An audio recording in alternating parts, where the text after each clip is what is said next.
Hey everybody, welcome back to We've Got Issues. It is another chance for us as three friends for more than 40 years to deliver some of the topics and ideas of conversation we've been having over the last few days on our text thread. And there's always good food for thought in that. And so we're bringing it to you to and have you enjoy some of this meal as well. I am here in Los Angeles. My name is Nick Cates. I'm a local realtor and investor, and I am a lifelong Angelino. On my right is Darren Gray. Introduce yourself to the people again, Darren. Darren Gray, representing Detroit always and forever, but a resident of Los Angeles and educator. Even though I've been here in LA longer than I was in Detroit, I'm still a Detroiter and a Michigander. Nice. Hopping over to Ron. Hey, Ron Evans, work in technology, infrastructure, and engineering for a long time out here in DC suburbs, born, raised, and educated in Los Angeles at the amazing University of Southern California, where I met these good gentlemen. Right on. And looking forward to the conversation. Always.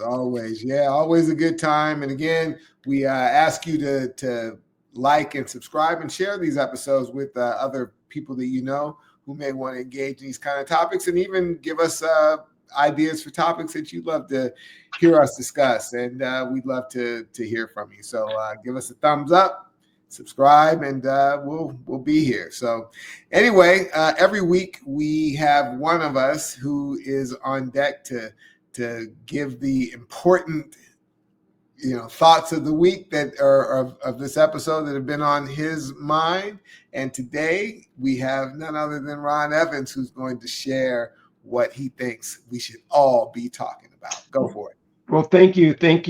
I got to tell you, I took freshman sociology at USC, and I've been holding on to a phrase that I learned in sociology for a long time, and it is cultural ethnocentrism. And I always wondered exactly when would I use that term. I understood what it meant when it came to race relations, where certain races would look at people of other races through their lens and say, well, I'm going to judge you based on our culture's views. Happens a lot. I'll stop there on that topic. That's another podcast. But what made me really think about it, the term cultural ethnocentrism, which is looking at other people and other cultures, other countries through your own eyes, is what we're doing with the tariffs and the policies around tariffs. And on the surface, as most sound bites do, it sounds fantastic. Europe, we're told, has tariffs on imported goods from the United States. We don't have tariffs on goods from Europe, therefore it's unfair. But what you find out when you dive just a little bit deeper is what the American administration is calling a tariff is really a European value-added tax. It's a national sales tax. And we learned about this in economics. A lot of European countries for time eternity, certainly for the 20th century, have had a national sales tax on consumption. So this should be music to your ears, Darren, because you're a big proponent of reducing consumption. So I'm sure you're going to be on my side of this debate. When countries produce goods, the United States, or even France, when France produces wine in the Burgundy region of their own country, they are charged a value-added tax when they go from the manufacturer to the distributor, and from the distributor to the grocery store, and the grocery store to the end user. Even though it's in the country, they charge a national consumption tax called a VAT. Some of you may wonder, well, gee, I wonder how that compares to sales tax. I'm sure the sales tax is much higher in places like London and Paris and Barcelona. And I need to remove London because of Brexit. But there is no sales tax. There is no state and local sales tax in those countries like we have in the United States. And this is the heart of the problem where cultural ethnocentrism comes in. In Americans, we have a view that taxes are levied at the state and local level, and that's the way it is for everyone else in the rest of the world. And if you're not doing it our way, you must be having a barrier for selling goods. Well, it's the same barrier, the VAT, that is charged on domestic producers as well as foreign producers. It's just a consumption tax. And yes, the consumption tax, the VAT, is different based on each country because each country can determine what their VAT's going to be. France, it may be 20%, Sweden, it may be 22%, Spain, it may be 24%. So when you hear this administration talking about how tariffs are unfair, dig just a little bit deeper and ask the question, are they really tariffs? Or are they the same consumption tax that domestic producers have to pay, a sales tax, a national sales tax, if you will, that we're being told Americans have to pay for goods being sent into their country? And by the way, keep in mind, this whole argument is about goods, not services. We're not talking about consulting firms. We're not talking about cloud providers. We're not talking about any type of services. We're only talking about consumption, because if we looked at goods and services, you would find that the United States has a trade balance, or it's actually favorable in our favor. But let's just leave the argument as narrowly defined. And that's why I will yield to, I'm sure, Darren, who's waiting to jump in. But that's why there's a national sales tax in other cultures and a state and local in our country. And it would not be fair to tell those countries, hey, you need to get rid of your tariff, which is your VAT.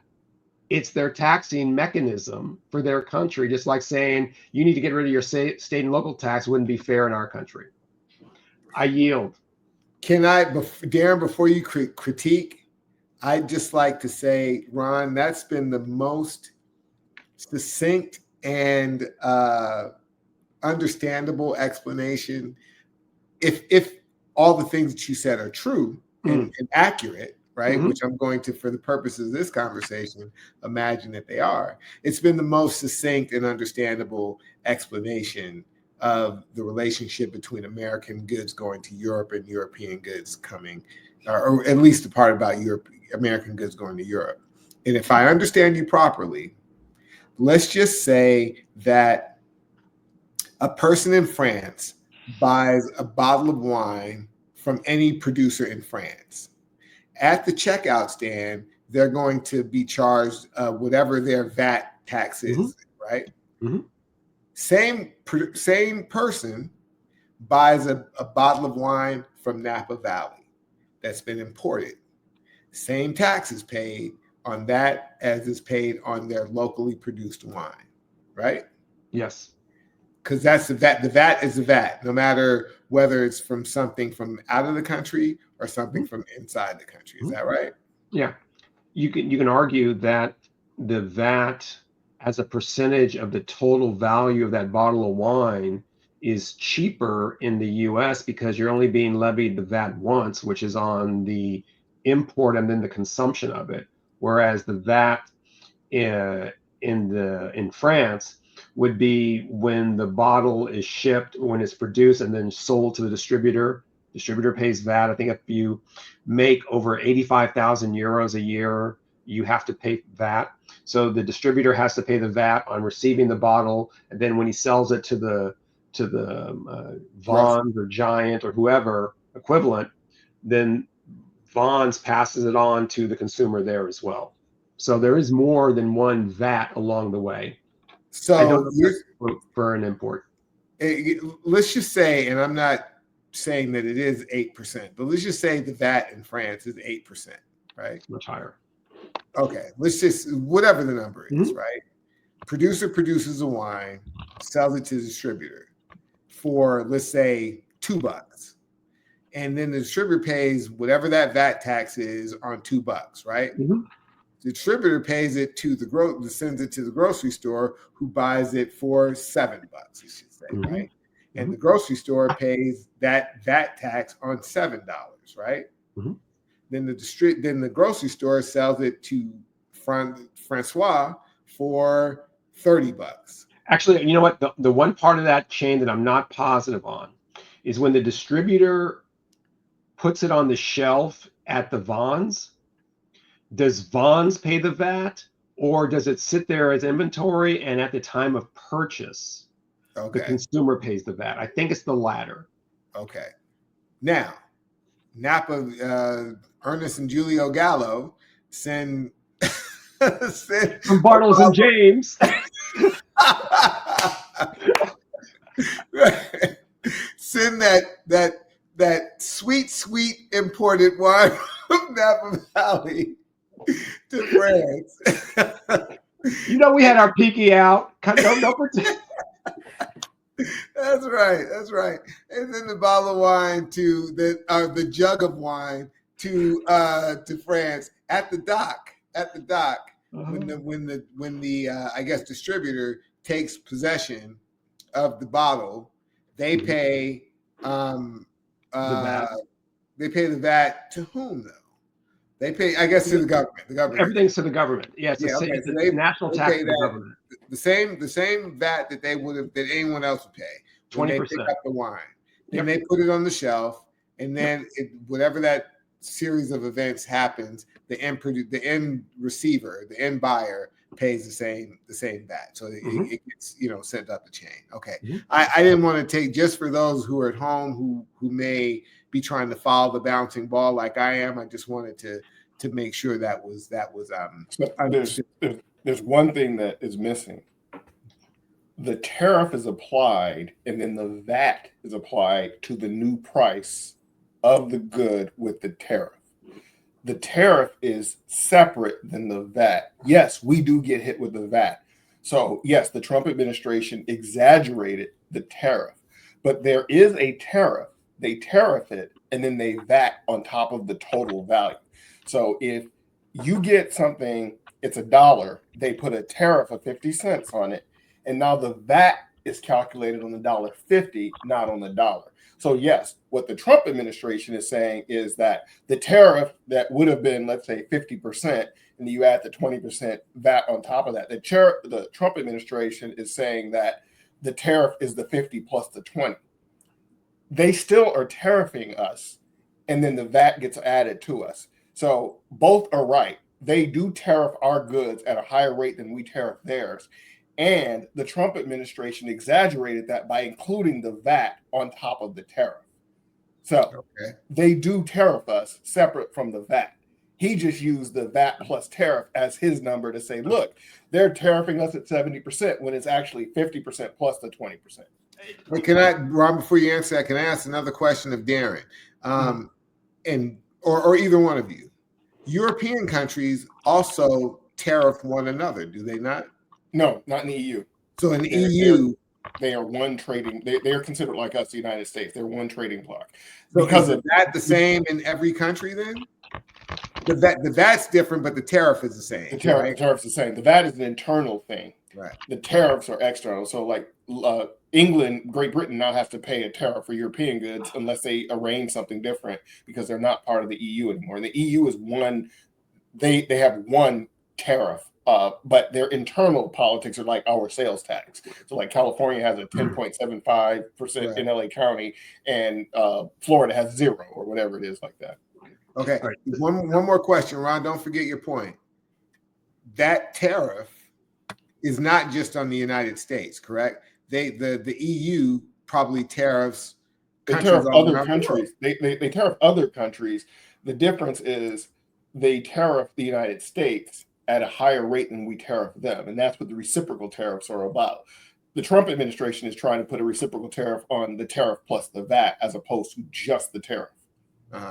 But this idea of America being tariffed is not unique to the United States. It's just higher. Tariffs other countries, just maybe not as high, right? I'm sorry.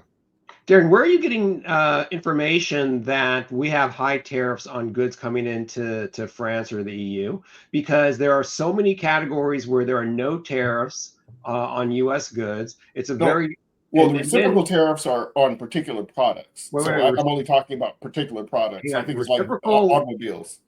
I think like automobiles. No. You're talking about new policy from Trump I'm talking about the way it was before he started banging this drum.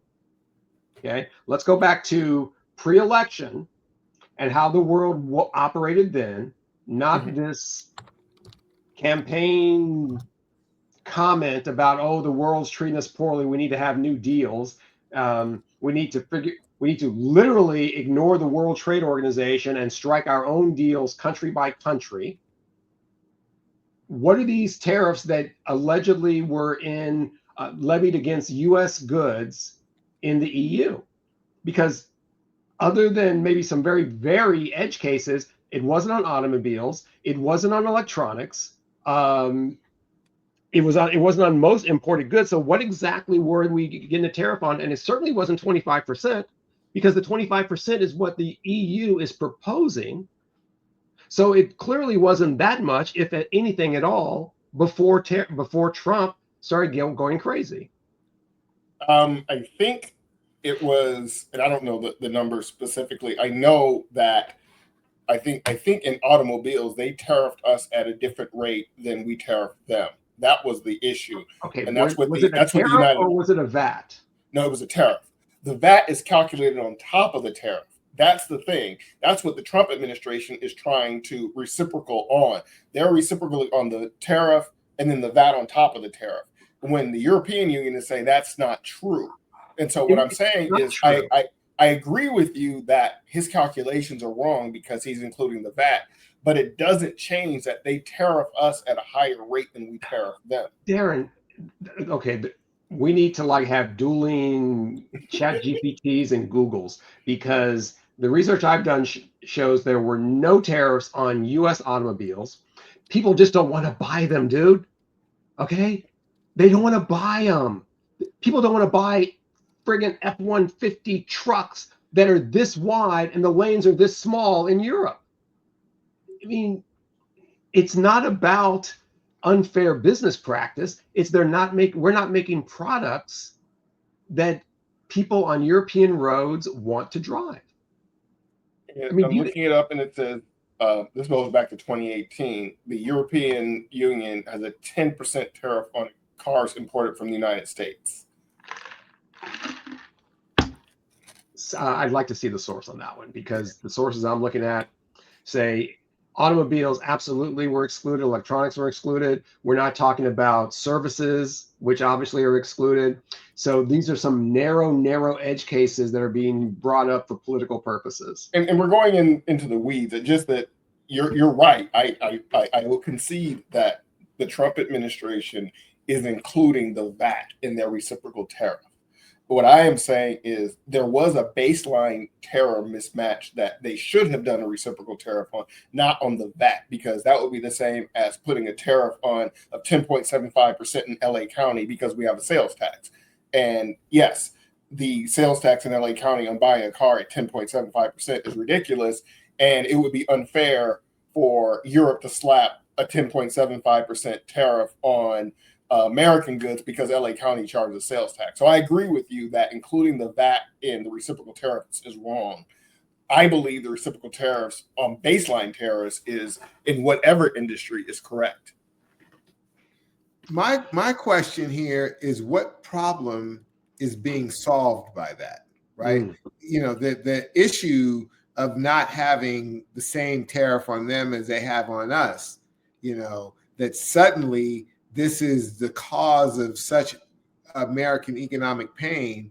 I'm trying to understand, by doing this, is it just so that we rake in more taxes?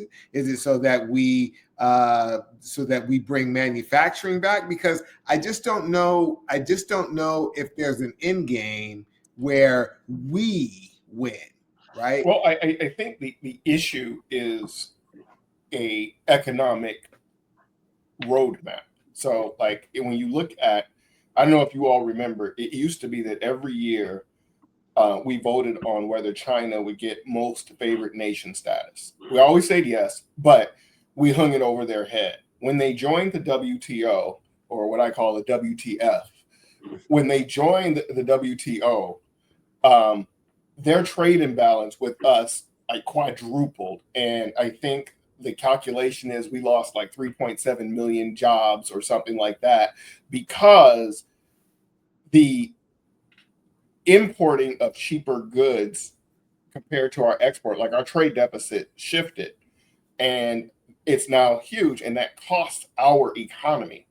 Every dollar that goes overseas is a dollar that is not taxed, and it's a dollar that is not invested here in our country. What? So like if I buy something from China, they get that money, they earn that money, and then they spend that money and they get the income, the taxing. That dollar's recycled. It's like recycling black dollars. If you don't spend money in your own community, your community suffers. If you're spending money in another person's community, your community will suffer.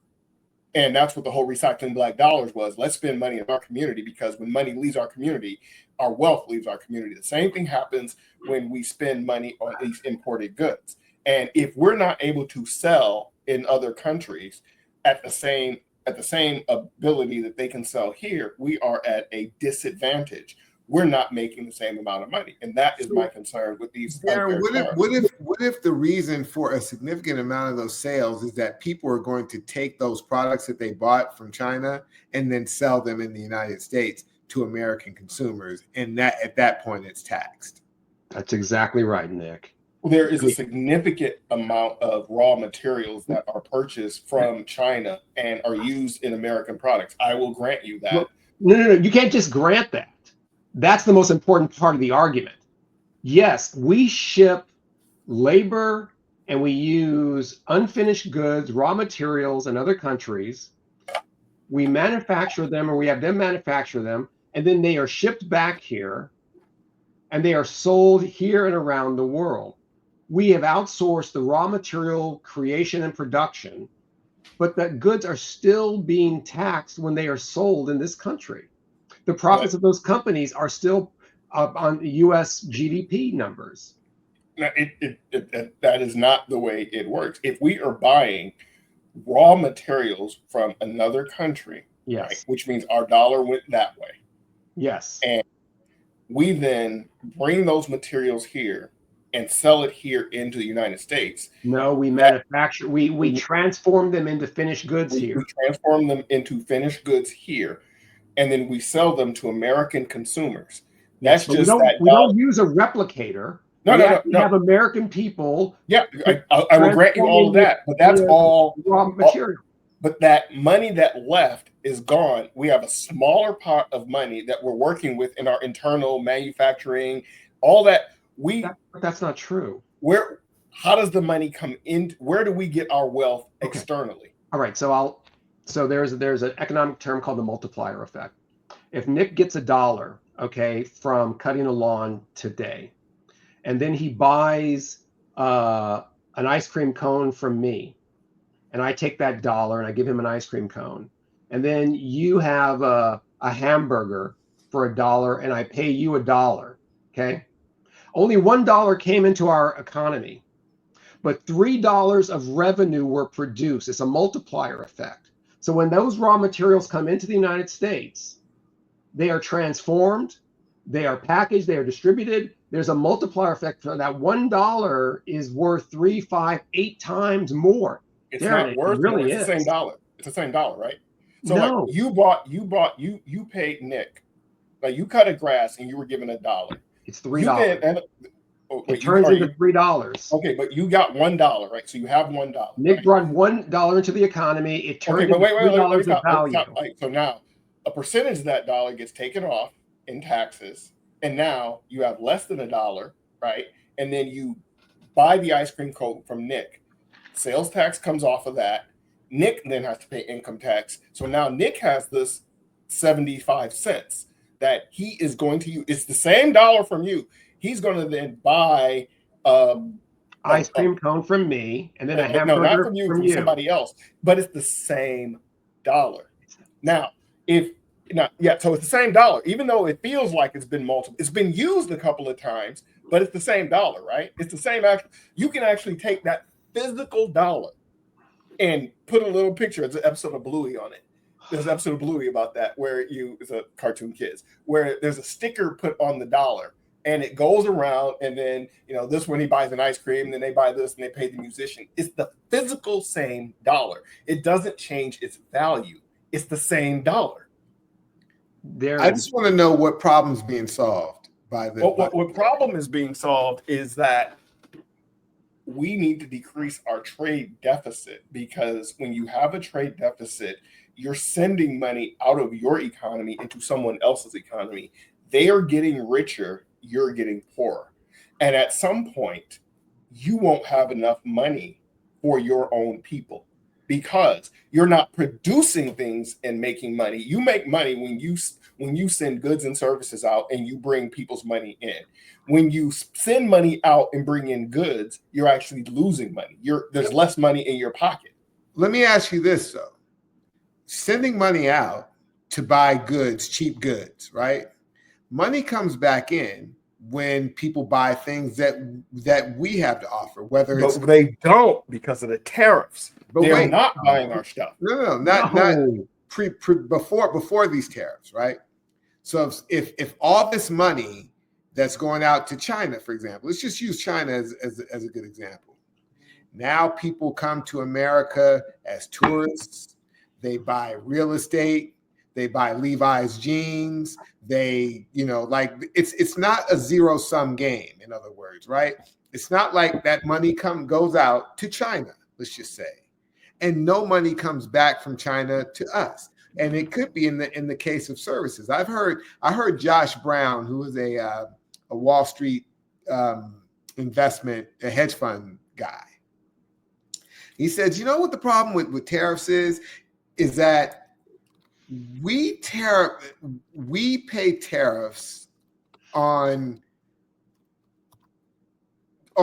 products that have very or how do you say it? The products that we get from the low value goods or whatever that we get from China or from even from Europe, when they're products, their cars, their electronics, their clothing, whatever, the margins on those products to the producer are very low. It's like 1-to-1, maybe 7.75 to 1. But the products that we sell internationally have enormous markups because, to Ron's point, they're services. They are things that have a require very small labor, and they have a big markup. So the margin on those things that we are selling internationally or that people are purchasing have a higher margin on them. And so we're actually in some ways winning by the fact that we have higher priced, less labor intensive things than what we're getting back. I'll just throw that out. What do we make, services or products, other than military equipment? What do we make and it's sell? all those digital products. A lot of digital products. I'm sorry, Darren, do you want to bring textile and steel and we want steel for sure. This country? We definitely need steel, because that's a national security. Like you want to build tanks and you go to war with the people who produce your steel. We definitely want to bring the national security. So you're on the same side as, I forgot who it was in the administration that said that we want to bring those millions of jobs back to the U.S. where we're putting screws in iPhones. That's your position. No, I'm saying that we can build we can build factories to build those. That's a different conversation. Our national security interests are different. Okay, so I will concede the point about steel. Let's get to something else. What about getting millions of people being able to screw in iPhones? Are those the big jobs you want to bring back? No, what I want us to have automated factories that do that, and we're no longer sending money to China. Wait. But now you're changing the argument. Now it's not about bringing jobs back. But for me, it's the trade deficit, because that impacts our economy. That's the thing that I'm concerned about, the trade deficit. The jobs issue is something separate. So there are 3 categories that I am concerned about: national defense, trade deficit, and jobs. Those Why are the aren't you three saying areas. budget deficit? I'm just curious. Why aren't you concerned about the budget deficit, not the trade No, I deficit? said trade deficit. I'm sorry, I meant trade deficit, our trade I know. imbalance. So the I know. trade deficit. I'm asking you, why do you care about the trade deficit and not the budget deficit? Well, I do care about the budget. Our 36 trillion. That comes from not producing things. It comes from having. No, it doesn't. No, it Well, doesn't. that's It comes from spending more than you have. It comes from and spending more than you have, which means that we don't. And most of our income comes from income tax, right? tax. So income tax comes from high-paying jobs. If you are exporting, if you're exporting and you're no longer having these jobs, that means that you're collecting fewer tax dollars. And if you're collecting fewer tax dollars, but your needs stay the same because you have an aging population and you're exporting jobs, 3.7 million jobs that we've lost to China, if you're doing that, then yes, you are going to have a trade deficit. I mean, you're going to have a budget deficit and you're going to have a budget debt like $36 trillion, which is what we have. The trade deficit, if you're not producing, if you're not selling stuff and bringing money home, then you are going to run out of money because you're not producing enough. Like if you don't get enough from your income, I mean, people aren't making, then you need to be getting money from selling stuff. And if people aren't buying your stuff because you don't have access to their markets or because they're tariffing your product so it's not productive for them to buy, then you will eventually end up with $1 trillion deficit. And when the Trump administration finishes with this, we're going to have a $41 trillion debt. And we will not be able to pay the interest on that, and our economy will collapse. Can I ask another question, Darren? Yep. Your point about income tax is the way that we raise, money to fund all the things we need to do. There are many, many ways that even with the income that we get from taxation is either subverted or not paid or not efficiently done. Like, so if we left and I'm not for or against tariffs in general, just for the record, I am for things that work, with a purpose. And that's what I don't see with how this is being approached. But I agree. It's a red herring. Yeah. No, I agree. The approach is bad. The concept is good. The approach is bad. Well, execution is everything.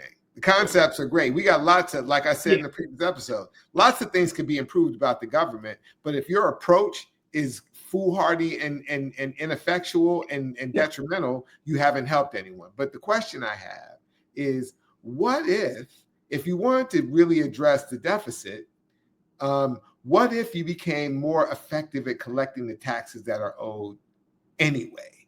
What if you dealt with either the tax code or the ability of the IRS to effectively collect taxes on everybody, not just those who can't afford lawyers, not just those who can't afford, whatever, because there's billions and maybe trillions of dollars out there in uncollected taxes that are owed, because we have weakened and vilified the IRS to be the enemy of the state when that is your mechanism for collecting the taxes that you need to run your government. The problem is the folks that make policy are wealthy and are controlled by the wealthy, Democrats and Republicans. So a fair tax system won't ever happen because the people who make those decisions are unduly influenced. The Biden administration could have removed the Trump tax cuts during their budget reconciliation, and they didn't. Okay, I get you, Darren. I mean, Ron, let me just finish this point. Can we, for the sake of this podcast, never default to that'll never happen, right? Because what can happen will only happen if the inevitable is made, is gone after. In other words, I get that our government has been captured by big business and big money. I get that. But that is not a reason not to make the argument to what we said before, which is that, should Stephen A. Smith or somebody who can actually fight the fight? There's nobody fighting the fight to solve the problem that really exists. This tariff thing is a distraction. It's not really addressing the easy problem. The easy problem is you've got a mechanism to collect income to run your government, but you've given it over to people who say, I don't want to pay your stupid taxes. I want to keep all the money for me. So what do? I go throw all the whole global economy in the air and say, I'm just going to go throw some tariffs out there, right? And that's the point. The argument has to be made. We already said Democrats are ineffectual at actually fighting and making the case that there is a way to solve this deficit issue, or at least get it under control. And so that's my point. That's my argument against tariffs, is that it's not, I don't even know what problem you're trying to solve. If you're trying to solve the deficit problem, there's a way to do that, you know? Well, again, like I said, there are three things that concern me. And I think that tariffs have a role to play, not the sole role. And again, national security. I'm sorry. Okay, you know what? I will follow your lead here. What do you have a problem with on national security? During the pandemic. Concisely, please. Okay, during the pandemic, we didn't have chips to make cars. Remember? We didn't have cars. Elevator pitch me. Elevator pitch me. What's your problem with national defense? If we don't make semiconductors and we don't have steel, and we go to war with China, we can't wage war because we don't have the raw material. That's a concern for, we need more manufacturing of strategic resources in the U.S. That's your first concern about defense. Yes. Okay.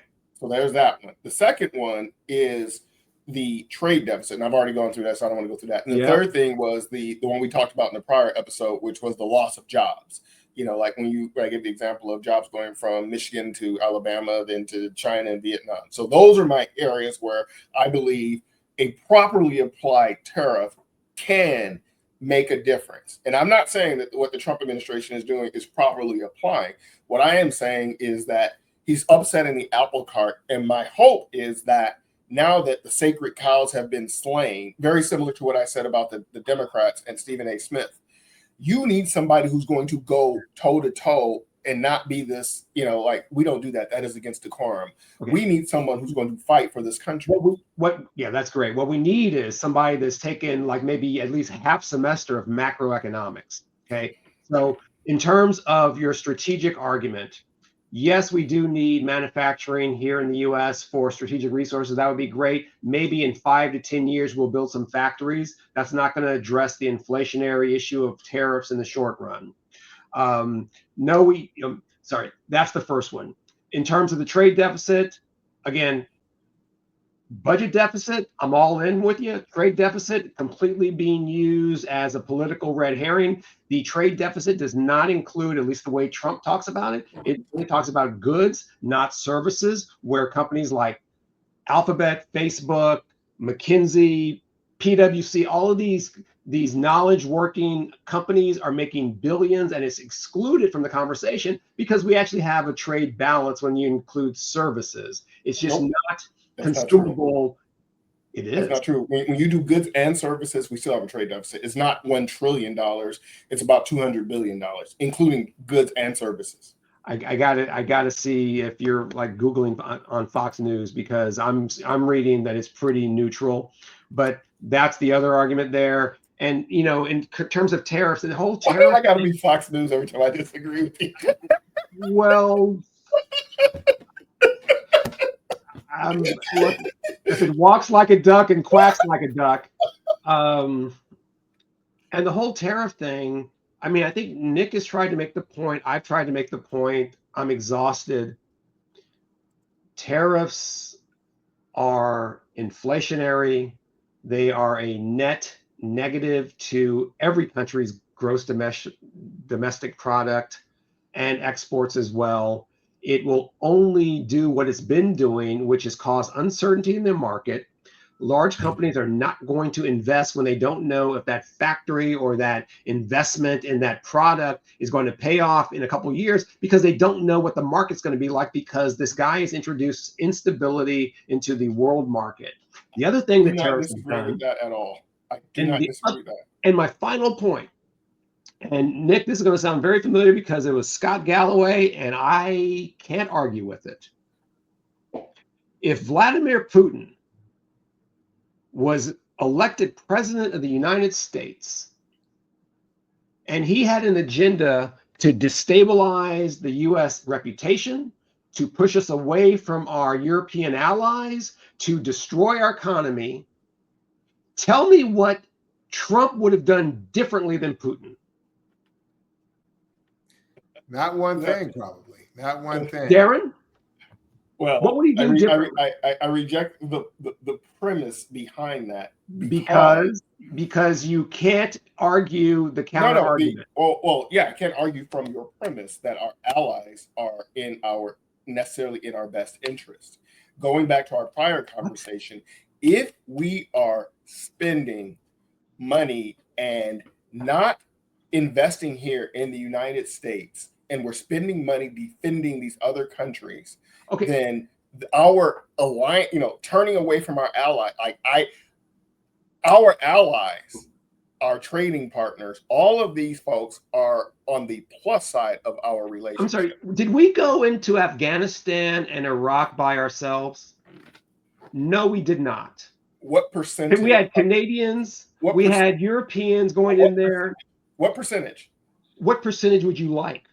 I would like equal percentage, but we were the lion's share. Over 75% of the troops, the money, and the materials, and the loss of life were borne by the United States. It was our war. We decided to go in. Yeah. But what I'm saying is, no. You brought it up. You brought off that point. Okay, but you brought it up. I'm going to drive home the point. The point is, our allies did get our back during the Iraq Afghanistan war.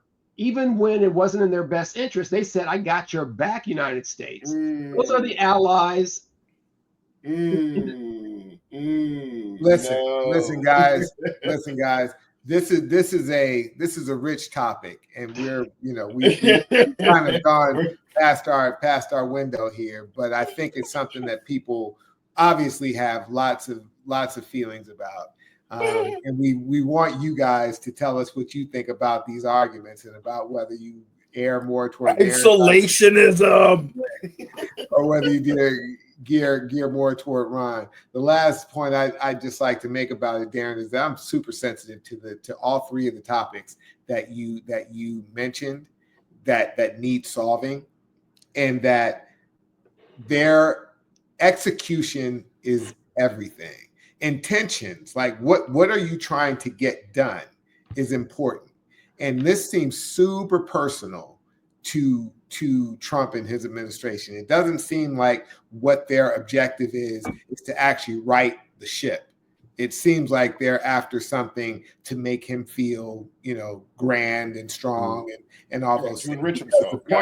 Because the points that you make are well within. If you wanted to pass executive orders that would start to deal with the trade imbalance, the deficit, and jobs, there are easy things you could do without, even if you wanted to put minor tariffs on, to actually get more revenue, to actually make incentives for people to build those factories that you believe should be done. Like, all those things are within our hands. They are not things that we need exogenous money from tariff, whatever, to get those things done. You can start working on those things with the leverage that this administration has and has shown itself willing to impose on our whole government. If your goal really was to solve those things, there's not an easy pathway, but a clear pathway to start generating the kind of income that would allow you to start moving in those directions, right? So that's all I'm saying. Like, I'll say this, and I'm not a Trump apologist, nor do I support the current administration. Those three things have vexed me since I was a teenager, and I've watched administration after administration do nothing. And this one included. No, I'm just saying, do nothing and pretend like there's no problem. That's where, when Trump at least calls it out, that becomes something that makes me want something to happen. But I've been frustrated, from early on at Democrat and Republican administrations not dealing with any of those issues. I remember Clinton, his trade advisor, says it doesn't matter if we make potato chips or computer chips. And, this was in the 90s. And I'm like, are you freaking insane? It does matter. And so most of my adult life, those three things have concerned me. And I've not seen any administration even talk about it before, not even address it. Now, the way Trump is going about it, I think, is haphazard and everything.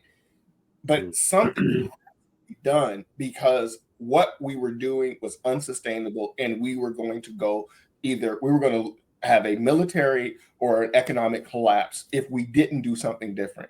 And I'm not saying what he's doing is right. I'm just saying I'm glad we're off the old train, which drove me insane. Okay, well, you're getting what you want, Darren. Let's hope Not that what I want. Not what I want. No, let's hope when it's all said and done that your indiscriminate idea that at least we're off the train, because that seems to be the point you're trying to make, is that, well, at least we're not doing what we were doing. Like, I'm not saying that what we're doing is worse now, but we're just not doing what we were doing. So congratulations. And it could be worse, and it could be better. It could be worse, and it could be better. But the train we were going in, the direction we were going in, was going to take us off the cliff, and no one seemed to do anything about it. Darren, you are aware that under the Clinton administration, we had a budget surplus, right? Yeah, going back to the peace dividend from the collapse of the Soviet Union. Okay, yes. So I just want to make sure, because you referenced Clinton in your tirade about how frustrated you were that go get me started on Clinton. Okay, NAFTA, war on drugs. Okay. We don't want to. Ron still has his parting shot, so let's not rob him of his parting shot. This is a very complicated and high voltage topic that we don't want to. We will save some for future episodes. So, Ron, now that you've had a chance to get us all worked up, give us your parting shot here.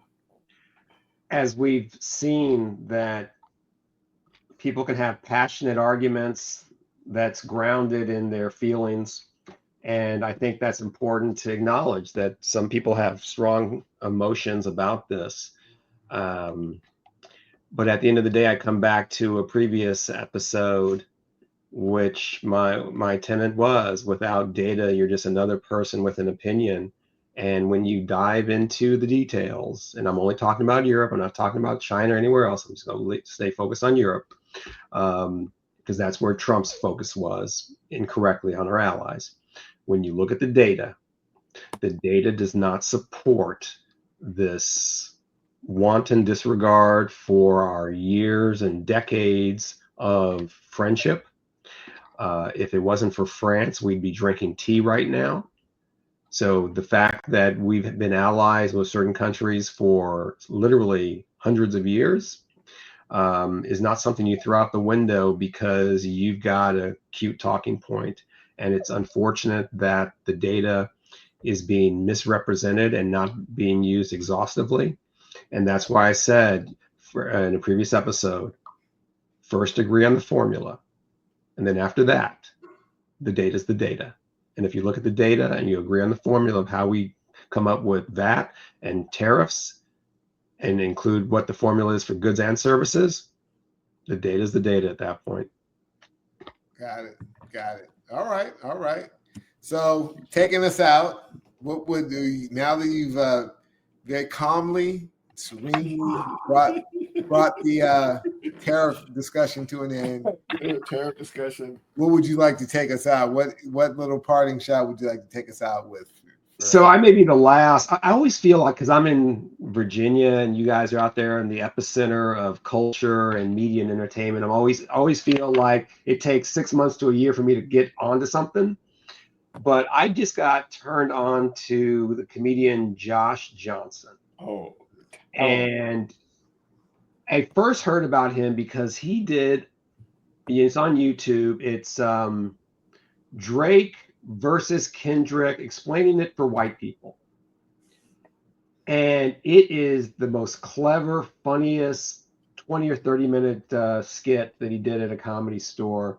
So then I started watching other skits by him, and he speaks about the manosphere. He speaks about Trump and Tesla. He's extremely smart, very smart politically, culturally, and he's just funny.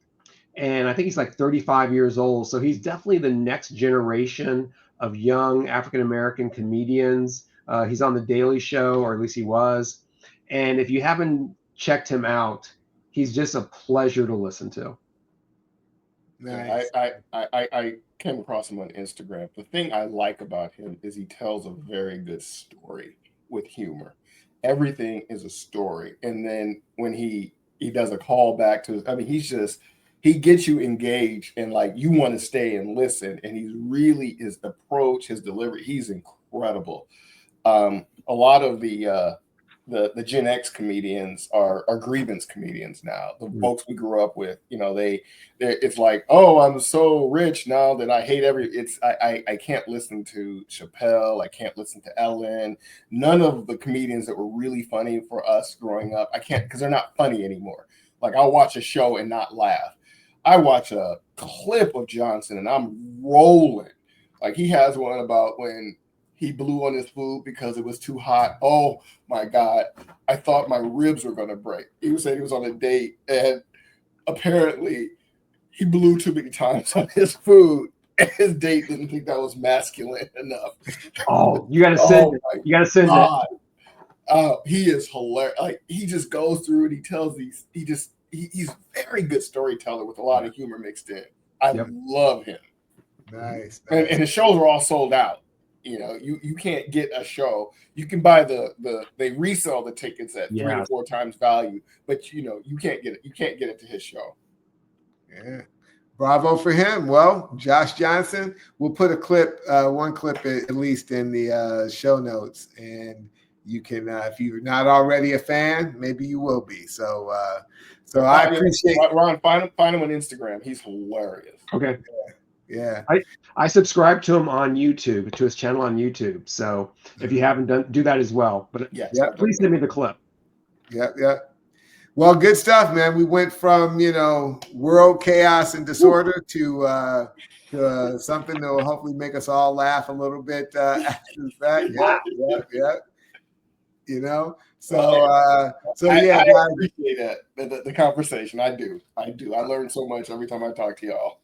Absolutely, as do I. And so if you guys have any strong opinions or thoughts or questions about anything we talked about, if your head is spinning over this whole tariff thing like most of us is, or your 401k or your investment accounts have been telling you something, you know, maybe there's something you want to say about this topic. So definitely hit us up, give us a like, and subscribe to the channel. And we'll always be back with something that if it doesn't get you worked up, it definitely gets us worked up. So it's good fun. You guys are smart, some of the smartest guys I know. Always enjoy engaging with you. So thanks again for everything. And we're going to see you guys in the next one. Until then, take care.